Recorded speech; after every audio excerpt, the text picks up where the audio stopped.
see here in 1 Chronicles chapter 15, we see here that we have Shebaniah and Jehoshaphat and Nathaniel and Amasiah and Zechariah and Benaiah and Eleazar, the priests.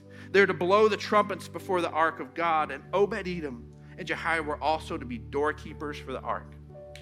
Obed-Edom changed his location. He moved to Jerusalem. He said, wherever the presence of God is going, that's where I'm going to go. If the presence of God moves, I'm moving with it. He had said no. He had welcomed. He had said no. It's not just okay if it happens to show up. I'll be all right with it. He said, no, I'm following it. I'm going with it. I'm pursuing it. And it changed the generations. It changed the generations. We move on to 1 Chronicles 16:5. It says, Aphas was the chief, and Zechariah second, and then Jeiel and Shemirmoth and Jehiel, Mattathiah, Eliah, Benaiah, Obed-Edom, and Giel. And they were to play the lyres and the harps, and Aphas was to sound the cymbals. We see Obed-Edom becoming a part of the worship team. He made sure people were able to come in and enjoy the presence, whether it was opening a door, playing an instrument. Obed-Edom joined the dream team.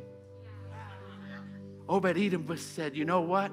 This has changed my household. I'm going to make it as easy as possible to change somebody else's household.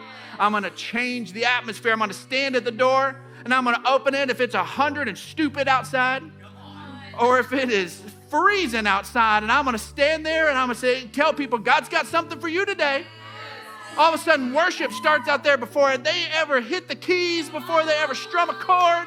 Why? Because somebody got impacted by the presence of God.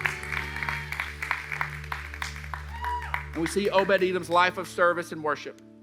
It created a legacy for his family.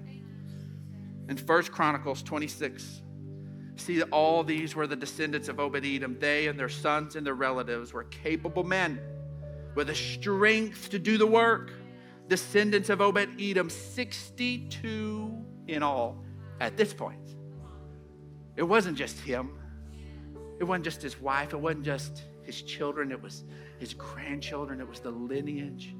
They were there in the middle of it. And then we jump into 2 Chronicles, and we jump 230 years down the line.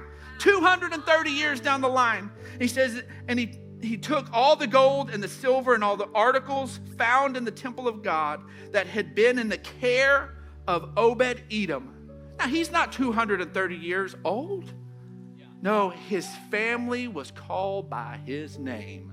His descendants, 230 years later, were the ones entrusted with the things of worship, entrusted with the valuable things. 230 years later, his descendants were still serving God, still entrusted by the nation, still doing it for generation after generation.